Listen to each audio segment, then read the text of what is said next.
Biarlah kita semua bersemangat, menyala-nyala buat Tuhan pada akhir zaman ini, saudaraku. Jangan sampai kita diliputi oleh dunia ini, ataupun kekhawatiran dunia ini, ataupun kenikmatan dunia ini. Biarlah kita dengan segenap hati mengasihi Tuhan Yesus dan mengasihi jiwa-jiwa, karena kita semua telah melayani jiwa-jiwa, telah diangkat Tuhan untuk melayani jiwa-jiwa. Amin, saudara. Kita perlu mengasihi jiwa-jiwa yang kita layani. Para pemimpin-pemimpin KKS perlu mengasihi jiwa-jiwa dalam KKS saudara. Dengan demikian saja Roh Kudus bisa bekerja di dalam KKS saudara. Sidang pertama sangat bersemangat. Mereka menyala-nyala buat Tuhan. Bahkan saudara, kalau dilihat bagaimana pengorbanan mereka sama sekali tidak memikirkan dunia ini. Maka mereka sangat yakin bahwasanya Yesus akan datang pada zaman mereka. Mereka tidak berhenti bersaksi tentang kebangkitan Tuhan Yesus, yang menyebabkan orang-orang Farisi, Saduki, imam-imam sangat marah. Dan kesaksian mereka sangat berkuasa. Dan kesaksian mereka diteguhkan Tuhan dengan kuasa dan tanda jahit. Mereka berani bersaksi. Mereka berkuasa dalam kesaksian mereka. Sungguh apa yang dikatakan oleh Tuhan Yesus, kamu akan beroleh kuasa dan kamu akan menjadi saksi bagiku. Yerusalem, Yudea, Samaria, sehingga sampai ke ujung bumi. Jadi bagi mereka, Tuhan Yesus yang berkata, tunggulah di Yerusalem sampai kamu dilengkapi dengan kuasa dari Maha Tinggi. Mereka menunggu dan mereka dilengkapi dengan kuasa dari Maha Tinggi. Firman Tuhan yang berkata, kerajaan sorga bukan berdasar pada perkataan, tapi atas kuasa jadi atas mereka. Dan firman Tuhan ini masih berlaku sampai sekarang. Kerajaan sorga bukan berdasar pada perkataan, tapi atas kuasa. Kuasa Tuhan belum berubah. Kuasa Roh Kudus masih bekerja. Kuasa Roh Kudus ada pada sidang pada akhir zaman ini. Dalam sidang kita ini, sepanjang kita merindukannya. Amin. Nah, itu milik kita, saudaraku, milik kita.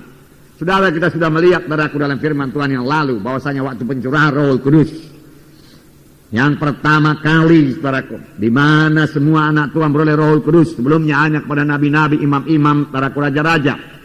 Tetapi kemudian Roh Kudus berdiam dalam hati mereka, saudara. Dan pada waktu itu Petrus berkhotbah, dan khotbahnya sangat berkuasa, khotbahnya sangat diurapi. Amin, saudara. Sangat berkuasa, sangat diurapi. Berubah Petrus, kita lihatkan pada firman Tuhan minggu yang lalu. Petrus yang tidak bertulang punggung menjadi kokoh, teguh, kuat dalam Tuhan. Roh Kudus mengubahkan Petrus. Roh Kudus tidak Roh Kudus, saudaraku, memakai Petrus. Petrus tidak takut lagi. Amin, saudara.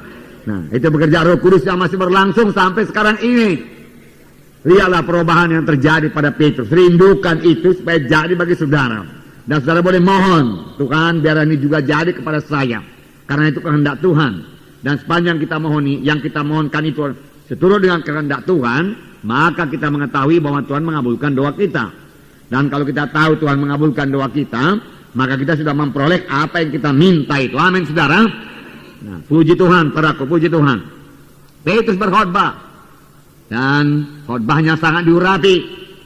Firman Tuhan berkata, urapan itu begitu kuatnya sehingga hati mereka sangat terharu. Dan mereka bertanya kepada Petrus, apa yang harus kami perbuat?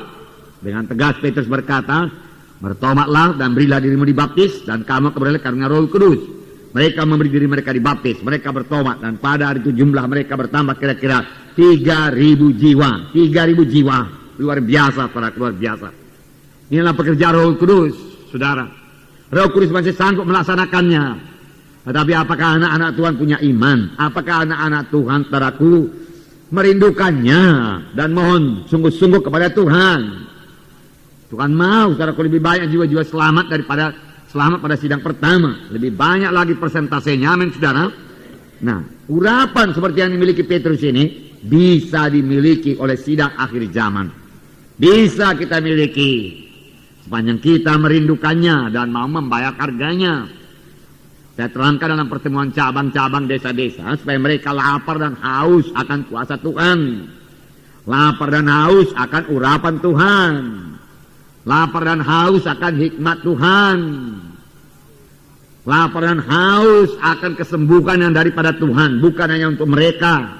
Tetapi kalau mereka meletakkan tangan atas orang sakit, mereka itu sembuh. Mengusir setan dalam nama Yesus, setan pergi.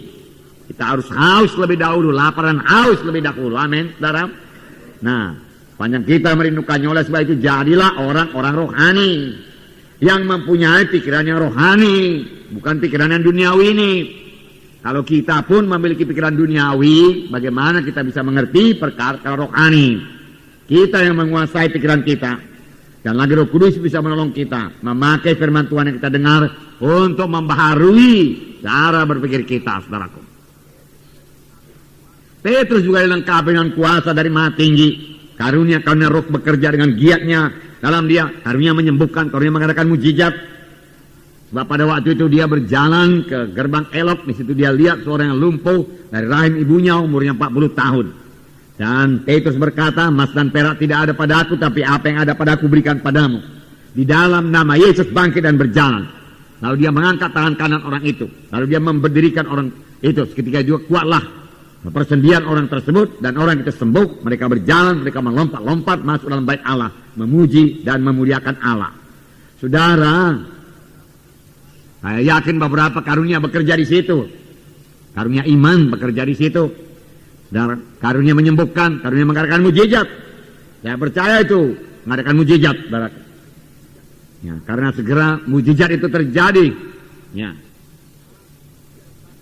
Setelah dia dibaptis dengan Roh Kudus, adakah kita merindukan karunia-karunia seperti ini, saudaraku? Adakah kita minta karunia-karunia menyembuhkan, karunia iman? Karena itu bagi sidang Tuhan diberikan untuk membangun sidang Tuhan ini. Untuk KKS saudara, saudara bisa memilikinya. Mari merindu, mari rindukan, mari mohon, amin saudara. Ya, Tuhan kita tidak berubah, saudaraku. Ya, dia melayani juga melalui gerejanya pada akhir zaman ini, sama seperti dia melayani, saudaraku, melalui gereja pertama, demikian dia melayani pada gereja zaman akhir. Amin saudara. Tapi apakah kita merindukannya, saudaraku? Mohon sungguh-sungguh memikirkannya, memintanya sungguh-sungguh kepada Tuhan. Dalam nama Yesus, Petrus berkata, bangkit dan berjalan. Kuasa Tuhan turun, saudaraku. Mujizat Tuhan terjadi. Orang itu bangun dan bangkit dan berjalan, melompat-lompat, memuliakan Allah. Firman Tuhan berkata, Tuhan Yesus tidak berubah. Amin, saudara.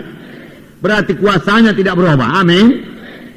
Berarti dia tetap maha kuasa. Tidak ada penyakit yang terlalu berat padanya. Tiada lumpuh yang terlalu berat yang tidak bisa dibangkitkannya. Amin. Punya iman seperti itu, saudaraku. Tidak ada penyakit yang tidak bisa sembuhkan Tuhan Yesus. Ya, tumor bisa sembuhkan Tuhan Yesus, kanker bisa sembuhkan Tuhan Yesus. Tapi lebih baik tidak disentuh kanker, tidak disentuh tumor. Amin. Ya. Tidak ada yang mustahil. Dia maha kuasa, tidak ada mustahil kepadanya. Tidak ada yang terlalu berat pada Tuhan Yesus, dan dia masih bekerja. Tuhan Yesus hanya minta sama sebagaimana engkau percaya, jadilah padamu. Jadi padamu. Sama sebagaimana engkau percaya, jadi padamu. Tuhan Yesus berkata, baik bagi kesembuhan kita sendiri, kalau kita percaya kita disembuhkan Tuhan, jadi pada kita. Kemudian kita mulai bersyukur, terima kasih Tuhan oleh bilur mati sudah sembuh. Sembuhan menjadi milik kita, saudaraku. Dia tidak berubah dalam kasihnya. Kalau pada waktu dia di dunia ini, kita baca dari keempat Injil, bagaimana dia melayani. Firman Tuhan berkata, hatinya tergerak oleh belas kasihan, melihat orang sakit, melihat orang kusta, hatinya tergerak oleh belas kasihan, melihat jiwa-jiwa yang terhilang, yang tidak bergembala, yang tidak digembalakan, hatinya tergerak oleh belas kasihan. Dia kasihan, dia menaruh kasih. Demikian hati Yesus sampai sekarang tidak berubah. Dia tetap mengasihi, dia mengasihi sidangnya, dia mengasihi saudara dan saya. Amin.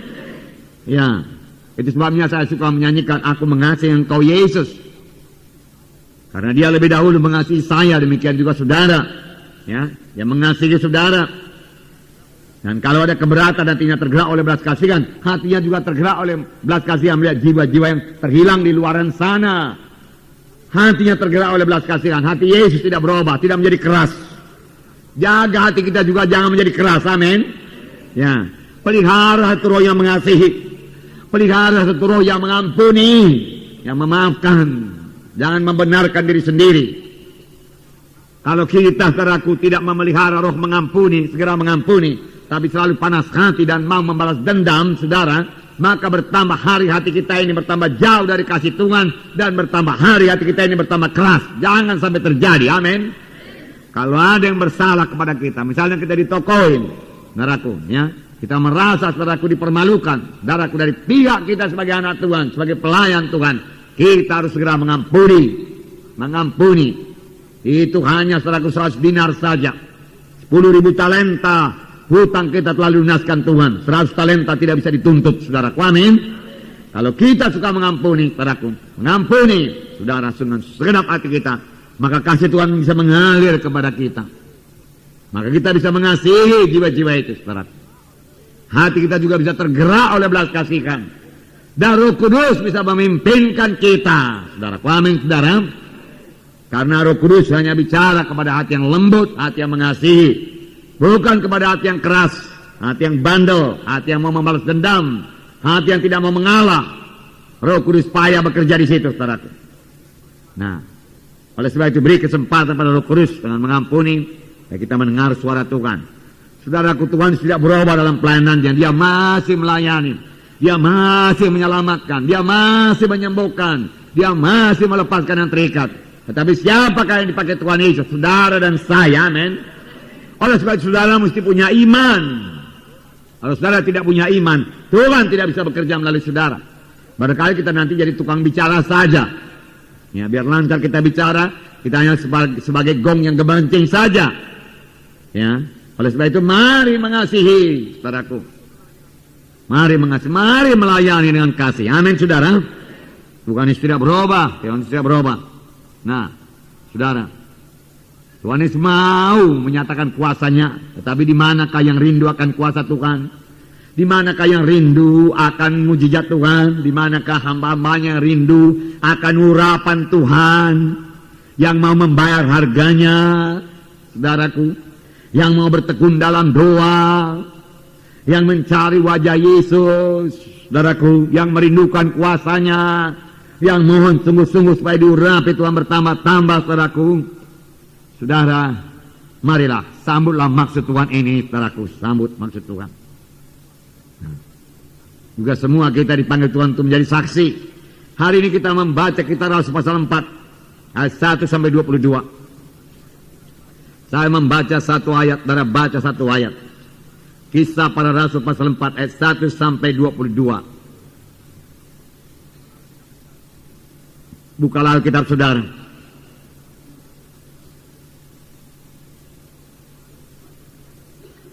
Mari saya baca mulai, kemudian saudara baca satu ayat.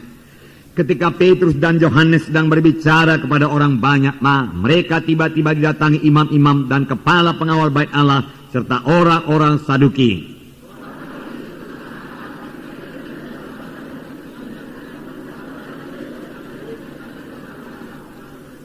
Mereka ditangkap dan diserahkan ke dalam tahanan sampai keesokan harinya karena hari telah malam.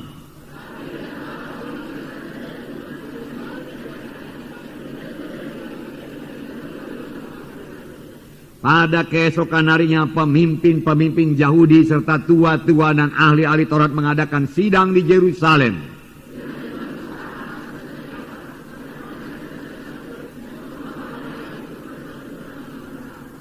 Lalu Petrus dan Yohanes dihadapkan kepada sidang itu dan mulai diperiksa dengan pertanyaan ini. Dengan kuasa manakah atau dalam nama siapakah kamu bertindak demikian itu?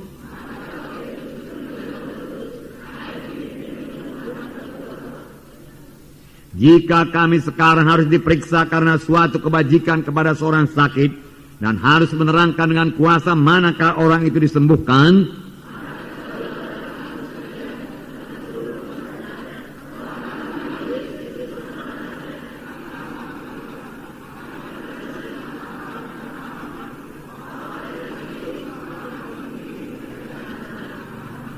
Yesus adalah batu yang dibuang oleh tukang-tukang bangunan, yaitu kamu sendiri. Namun ia telah menjadi batu penjuru.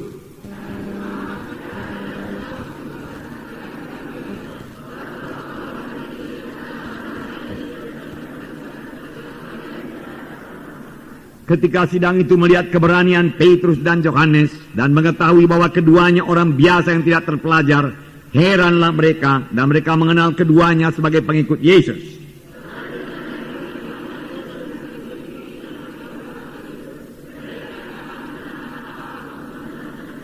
Dan setelah mereka menyuruh rasul-rasul itu meninggalkan rumah, ruang sidang, berundinglah mereka.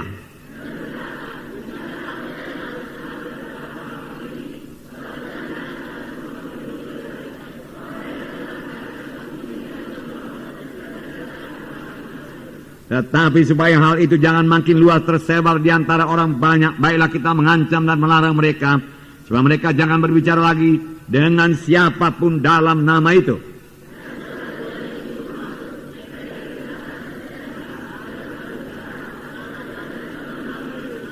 Tetapi Petrus dan Yohanes menjawab mereka, silahkan kamu putuskan sendiri, manakah yang benar di hadapan Allah, taat kepada kamu atau taat kepada Allah.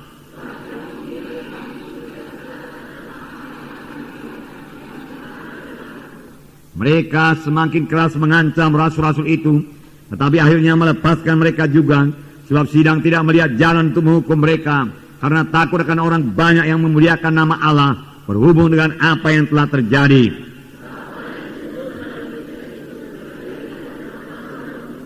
Iya, luar biasa. Petrus berani bersaksi. Oleh sebab itu topik firman Tuhan ini juga bersaksi dengan berani. Petrus bersaksi, saudaraku, di hadapan mahkamah agama yang mengadili Tuhan Yesus, yang sebelumnya sangat dia takuti. Dia hanya dari jauh saja. Sehingga waktu seorang dayang bertanya kepadanya, "Engkaukah seorang daripada mereka itu?" Dia sampai menyangkal Tuhan Yesus. Tapi sekali lagi Roh Kudus mengubahkan Petrus. Dia menjadi berani. Kalau Roh Kudus bisa mengubahkan Petrus, Roh Kudus bisa mengubahkan saya, Roh Kudus bisa mengubahkan saudara. Amin. Perubahan ajaib datang dari Roh Kudus. Saudara, karena kesembuhan seorang yang lumpuh dari rahim ibunya itu, saudaraku, saudara, timbul banyak pertentangan yang kalau dilihat dari segi rohaninya didalangi oleh setan. Karena setan tidak senang, saudaraku, mujizat Tuhan terjadi. Setan tidak senang Injil diberitakan. Setan tidak senang, saudaraku, penyakit-penyakit disembuhkan. Bahkan setan tidak senang anak-anak Tuhan diberkati dalam bidang materi. Amin. Karena setan datang hanya untuk mencuri, membunuh, membinasakan. Setan tidak suka kalau kebenaran firman Tuhan dinyatakan. Setan tidak suka mujizat Tuhan dinyatakan. Oleh sebab itu, saudaraku, setan berusaha supaya anak-anak Tuhan, pelayan-pelayan Tuhan, jangan berdoa buat mujizat Tuhan. Jangan rindu mujizat Tuhan, saudaraku. Jangan kita mau tertipu. Amin. Nah, segera setan memakai, saudaraku, segala imam-imam, kepala-kepala pengamu baik Allah, orang-orang Saduki. Mereka sangat marah. Kenapa? Saudaraku, karena Petrus menyembuhkan orang sakit. Mujizat Tuhan terjadi. Bukannya mereka bersuka cita orang yang lumpuh itu yang kerjanya minta sedekah. Saudaraku, tidak minta sedekah lagi.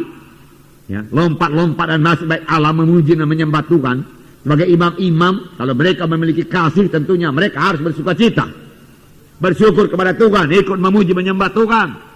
Tapi sebaliknya, saudaraku, mereka sangat cemburu. Mereka merasa pelayanannya disaingi. Saudaraku, jangan pernah merasa, saudaraku, pelayanan kita ini disaingi, saudaraku. Amin, saudara. Masing-masing kita ini dipakai Tuhan, dipilih Tuhan. Masing-masing kita diberikan karunia oleh Tuhan. Masing-masing kita diberikan talenta oleh Tuhan. Seberapa talenta yang diberikan oleh Tuhan, sepanjang itu berbuah dengan baik, cukuplah itu, padalah itu bagi kita. Amin.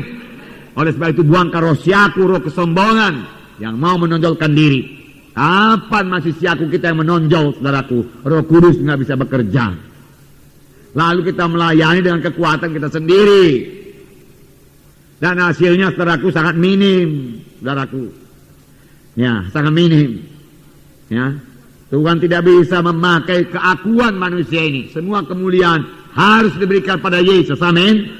Semua kemuliaan pada Yesus saja.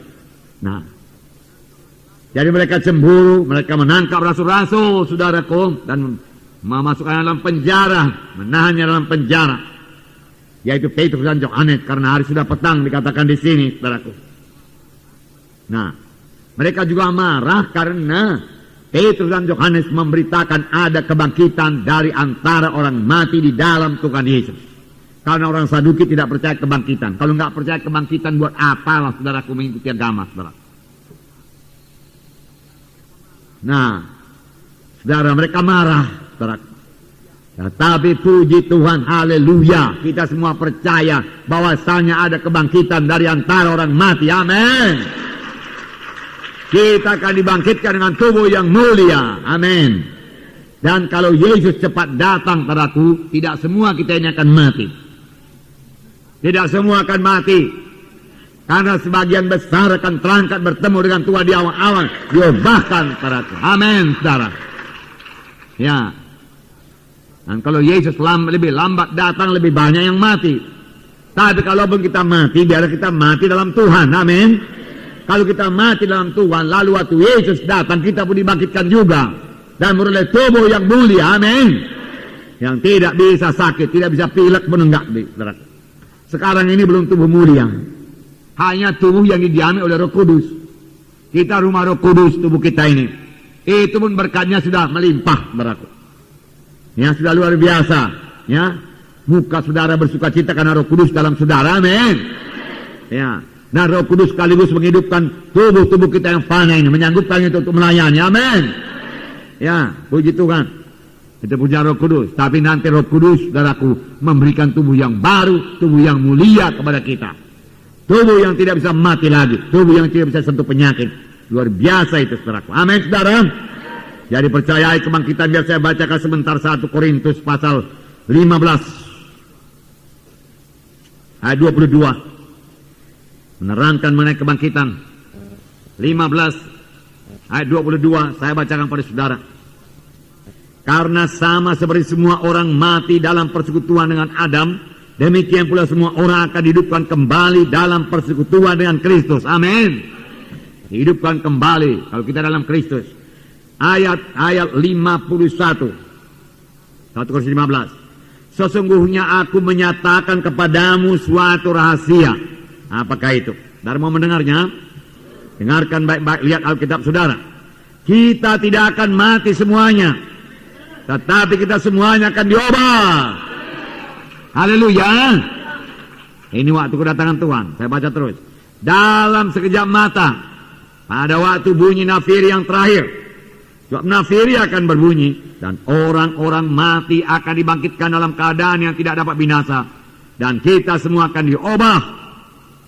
Karena yang dapat binasa ini harus mengenakan yang tidak dapat binasa. Dan yang dapat mati ini harus mengenakan yang tidak dapat mati. Itulah dia, saudara. Nah, mereka sidang pertama aja punya pengharapan demikian, apalagi sidang akhir zaman ini, saudara. Mudah-mudahan sajalah ini jadi, saudara. Amin.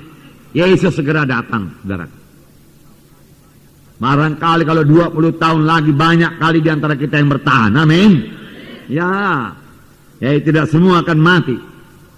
Nah, tapi sebagian besar akan diubahkan bertemu Tuhan di awang-awang dan diubahkan dalam tubuh yang mulia. Tapi ini hanya bagi anak-anak Tuhan yang sudah selamat, yang sudah lahir baru, penuh Roh Kudus. Amin. Ya, apalagi yang sudah melayani dan mulai berbuah buat Tuhan. Yang belum selamat tidak akan diubahkan. Mereka akan mengalami aniaya. Dan kalau mereka mati, saudaraku, mereka menerima hukuman yang kekal. Sangat menyedihkan. Dalam hukuman yang kekal, upah dosa itu maut, dia katakan. Maut maksudnya di sini bukan lenyap. Bukan berhenti kehidupan itu, tidak, saudaraku. Jiwa ruh manusia ini tidak bisa mati. Pada waktu orang kaya itu, saudaraku, mati, saudaraku, dikuburkan, tubuhnya dikuburkan, tapi dia masih bicara kepada Abraham. Haus, dia katakan. Haus. Nanti tubuhnya juga akan dibangkitkan, bukan dengan tubuh yang mulia, tapi dengan tubuh yang bisa merasakan kesakitan yang luar biasa. Karena menolak anak Allah itu, menolak untuk bertobat, menolak untuk percaya pada Yesus. Oleh sebab itu biarlah kita perhatikan, saudaraku, famili kita, terlebih anggota keluarga kita, dan mereka semua selamat. Jangan berhenti-henti berdoa buat mereka kalau mereka belum selamat. Amin. Doakan tiap-tiap hari, doakan tiap-tiap pagi supaya mereka terbuka hatinya untuk menerima Yesus sebagai Tuhan dan Juru Selamatnya. Amin, saudara. Nah, saudara, itulah dia, saudaraku. Karena sudah ditentukan bagi manusia, tak dapat tiada ia akan mati. Kemudian daripada itu datang hukuman. Kalau mati tidak bisa dielakkan, hukuman bisa dielakkan dengan bertobat, menerima Yesus sebagai Tuhan dan Juru Selamat.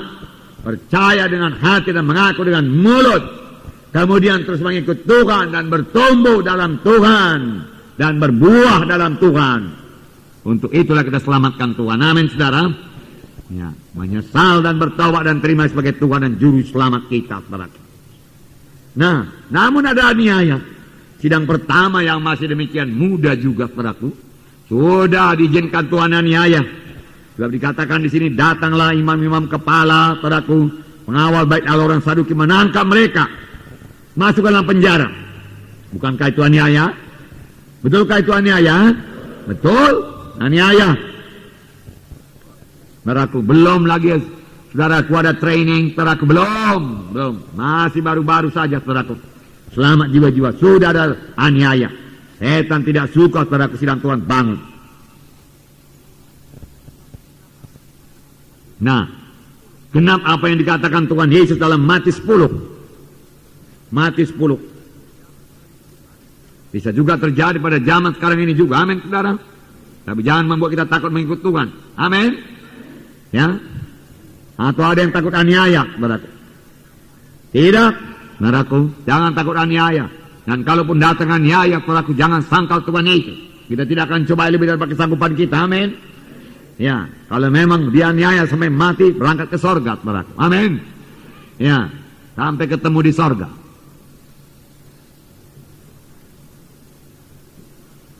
Nah, Matius 10 ayat 16.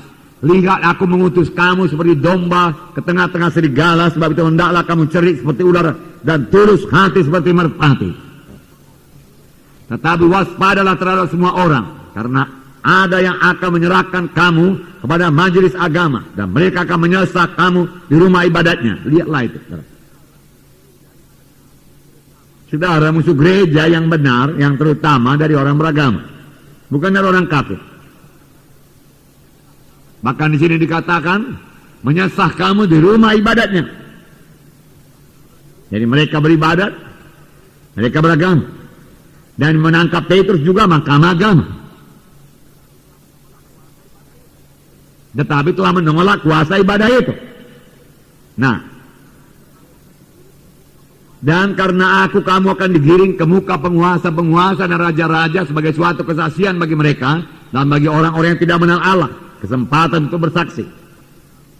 Apabila mereka menyerahkan kamu, janganlah kamu khawatir akan bagaimana dan akan apa yang harus kamu katakan, karena semuanya itu akan dikaruniakan kepadamu pada saat itu juga. Karena bukan kamu yang berkata-kata, melainkan Roh Bapamu, dia yang akan berkata-kata dalam kamu. Amin. Saudara menjadi selaku saluran kebenaran firman Tuhan untuk dinyatakan kepada mereka itu, saudaraku. Janganlah kamu khawatir, bersandar kepada Roh Kudus, bersekutu dengan Roh Kudus, penuh dengan Roh Kudus pada saat itu. Penuh dengan Roh Kudus, berkata-kata dengan bahasa roh, mohon pimpinan Roh Kudus, saudaraku. Roh Kudus berkata-kata melalui saudara. Firman Tuhan, Tuhan lebih dahulu mengatakan, waspadalah kamu, karena kamu akan ditangkap, karena kamu akan dibawa kepada majelis agama, dan mereka akan menyesah kamu dalam rumah ibadatnya. Dia katakan, tapi jangan kamu khawatir akan apa yang kamu katakan. Nah, itulah jalannya kamu menyaksikan aku kepada mereka itu. Ya, jangan takut menyaksikan tentang Yesus, amin. Ya, jangan takut. Dan jangan kamu khawatir nanti engkau tidak bisa berkata-kata.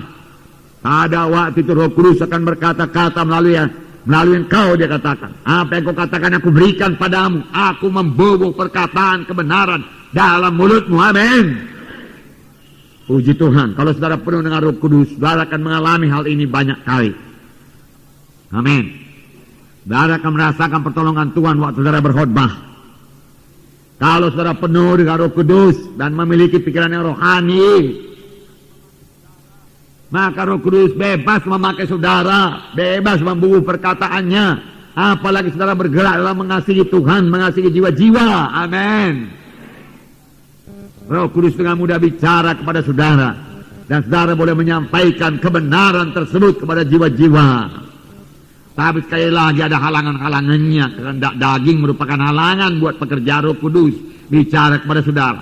Pikiran daging dan duniawi sangat menghambat Roh Kudus bekerja. Amin.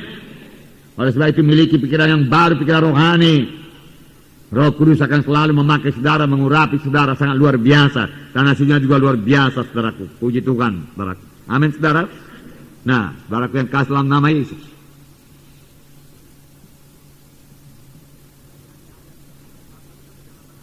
Jadi aniaya bisa saja datang, tapi janganlah aniaya ini membuat kita kecut, takut bersaksi. Dan bukan pula, saudaraku, kita memamerkan kesaksian kita, menunjukkan bahwa kita ini orang rohani. Tapi hebatnya aku ini bisa memperdamaikan orang di tengah jalan dan lain sebagainya, saudara. Ya, bukan, saudara. Bukan untuk pamer, bukan, saudara. Tapi semua dilaksanakan dengan pimpinan Roh Kudus dan dengan rendah hati. Roh Kudus akan memimpinkan saudara. Bersandarlah kepadanya. Mohonlah pertolongannya. Nah, Tuhan tetap punya jalan keluar atas masalah-masalah yang kita hadapi. Amin. Nah, masalah Petrus pun Tuhan punya jalan keluar. Petrus dibawa kepada mahkamah agama. Mahkamah yang sama juga, yang beberapa waktu yang lalu membawa Yesus kepada Pilatus dan berkata supaya Yesus dihukum mati, karena mahkamah agama ini walaupun mereka punya kuasa mengadili tapi tidak punya kuasa untuk menghukum mati. Pada sebab itu dia bawalah Tuhan Yesus, saudaraku, kepada Pilatus, saudaraku. Petrus sangat takut waktu itu. Tapi sekarang Petrus tidak takut lagi. Amin, saudara. Perubahan ajaib terjadi. Roh Kudus yang mengadakan perubahan itu, saudara. Periksa perubahan apa yang sudah kita terima, sudah kita dipenuhkan dengan Roh Kudus. Adakah kita bertambah mengasihi Yesus? Kalau belum, mohonlah kasih yang bertambah-tambah. Adakah kita bertambah-tambah mampu untuk menyembah Yesus? Adakah kita bertambah-tambah rohani, bertambah-tambah beriman? Setelah kita dipenuhkan dengan Roh Kudus, bertambah-tambah mengasihi jiwa-jiwa sehingga hati kita tergerak oleh belas kasihan. Adakah kita bertambah-tambah merindukan kuasa-kuasa Tuhan, kuasa rohani, kuasa menyembuhkan? Karunia menyembuhkan, karunia mengadakan mujizat, saudaraku. Setelah dibaptiskan Roh Kudus itu semua bisa jadi kalau saudara biarkan Roh Kudus memenuhkan saudara senantiasa dan tidak menggencetnya, saudaraku, ya, dengan perkara-perkara dunia ini. Tidak menghimpitnya dengan perkara-perkara dunia ini, dengan duri-duri dunia ini. Seperti saya katakan tadi, kenikmatan hidup ini, kekhawatiran hidup ini, perkara-perkara dunia ini membunuh kasih Bapa. Sudahkah kita berani bersaksi? Sudahkah doa kita bertambah-tambah intim dengan Tuhan setelah kita, saudaraku, dipenuhkan dengan Roh Kudus? Karena firman Tuhan berkata, Roh Kudus mengulang segala kelemahan kita, termasuk kelemahan kita dalam berdoa. Karena kita tidak tahu barang apa kita pohonkan kepada Tuhan, tapi Roh Kudus memohonkan dengan keluh kesah yang tidak terkatakan. Amin, saudara. Ya, doa kita bertambah-tambah sampai di hadirat Tuhan, saudara. Petrus tidak takut, bahkan Petrus merasa inilah kesempatan untuk menyaksikan kasih Tuhan kepada mereka ini. Untuk menyaksikan Yesus yang hidup. Untuk menyatakan siapakah dia. Yesus itu anak Allah yang hidup, yang bangkit dari kematian. Lalu mahkamah agama bertanya, dengan kuasa manakah kamu berbuat perkara itu? Dengan kuasa manakah kamu bangkitkan orang tepok itu? Atau dalam nama siapakah kamu bangkitkan orang tepok itu? Yang sudah 40 tahun umurnya, dengan kuasa mana? Kesempatan betul-betul untuk bersaksi.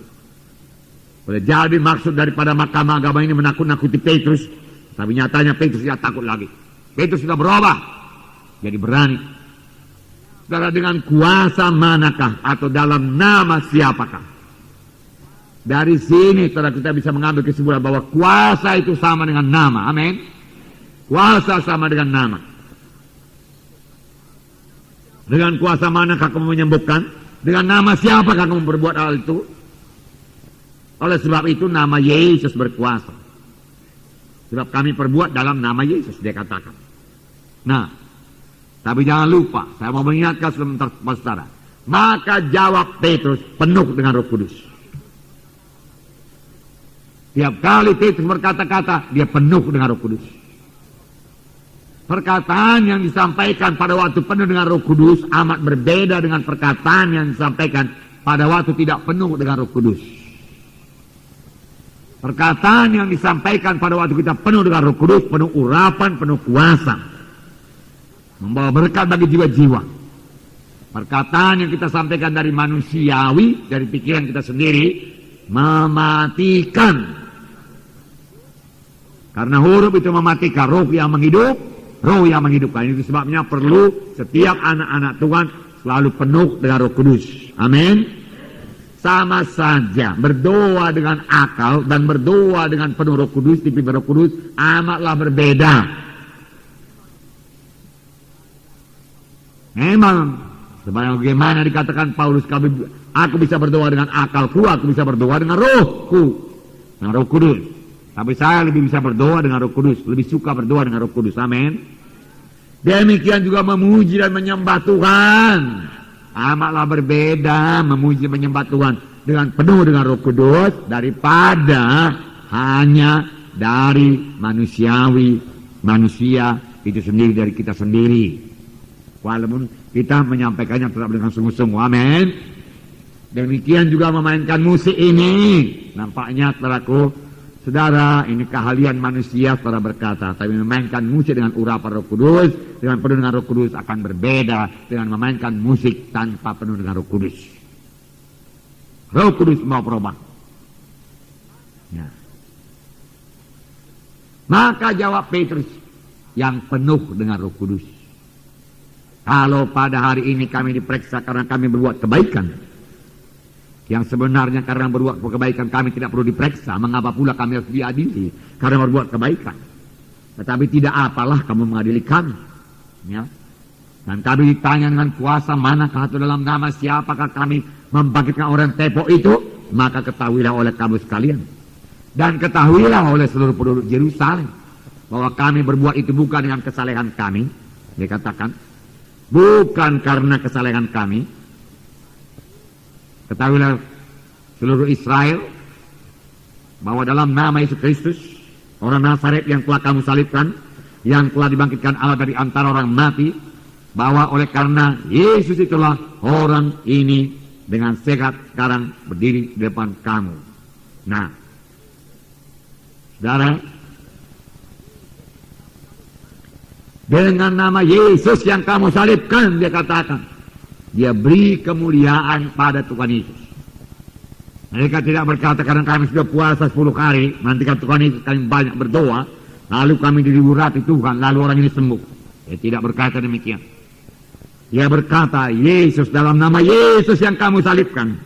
Tetapi Allah membangkitkan dari antara orang mati. Dia hidup, Yesus itu. Dalam namanya lah orang ini sembuh. Karena dia hidup. Kalau dia mati namanya nggak berkuasa, dia katakan. Betul saudara? Ya, tapi karena Yesus hidup namanya berkuasa. Karena itulah orang ini bangkit. Hidup, ketahui oleh kamu sekalian. Yesus yang adalah batu yang dibawa oleh tukang-tukang bangunan, yaitu kamu sendiri. Tukang bangunan padaku, kalau saudara lihat dia masang batu merah. Kadang-kadang ada batu yang dia buang. Karena dia rasa bentuknya nggak bagus, baling, saudaraku, ya, tidak lurus, dia buangkan. Nah, demikian juga dikatakan di sini, batu yang dibawa oleh tukang-tukang bangunan, yaitu kamu sendiri, membuangnya. Namun dia telah menjadi batu penjuru. Batu penjuru di sudut rumah. Menentukan jurusan rumah itu ke sana, jurusan kemari. Kuat, berarti. Itulah dia batu penjuru. Itulah dia Tuhan Yesus, dia katakan. Tapi kamu membuangnya. Nah, tapi itu semua kamu perbuat karena ketidaktahuan kamu, dia katakan. Nah, saudara yang kasih dalam nama Yesus penuh dengan Roh Kudus. Roh Kudus. Amin, saudara. Yohanes 6:63. Perlunya penuh dengan Roh Kudus. Yohanes 6:63. Saya bacakan pada saudara. Rohlah yang memberi hidup, daging sama sekali tidak berguna. Perkataan yang katakan kepadamu adalah roh dan hidup. Apa yang memberi hidup, saudaraku? Roh, daging tidak berguna. Oleh sebab itu jangan melayani dalam daging. Amin. Ya, apapun pelayanan saudara, doa pun pelayanan saudara. Menyambut tamu pun menyambut dengan dalam roh. Ya, amin saudara. Ya, di sini dikatakan rohlah yang memberi hidup, daging sama sekali tidak berguna. Perkataan-perkataan yang katakan kepadamu adalah roh dan hidup karena Tuhan Yesus penuh dengan Roh Kudus. Amin. Udah, saya katakan dahulu bahwasanya Tuhan Yesus hanya melayani setelah dia dipenuhkan dengan Roh Kudus, setelah Roh Kudus turun atasnya. Amin. Nah, 2 Korintus 3:6. Karena sudah sering dengar ayat ini, 2 Korintus 3:6 saya bacakan pada saudara.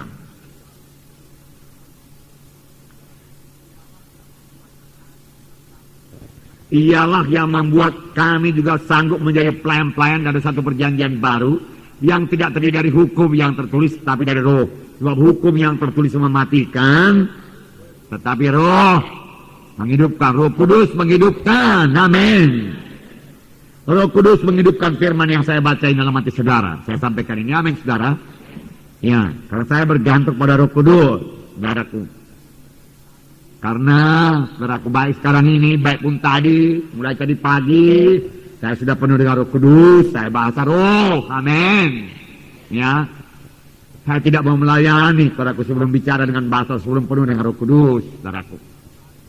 Saudara juga harus demikian, jangan lalai dalam berdoa. Banyak pencobaan datang kalau kita kurang berdoa, amin.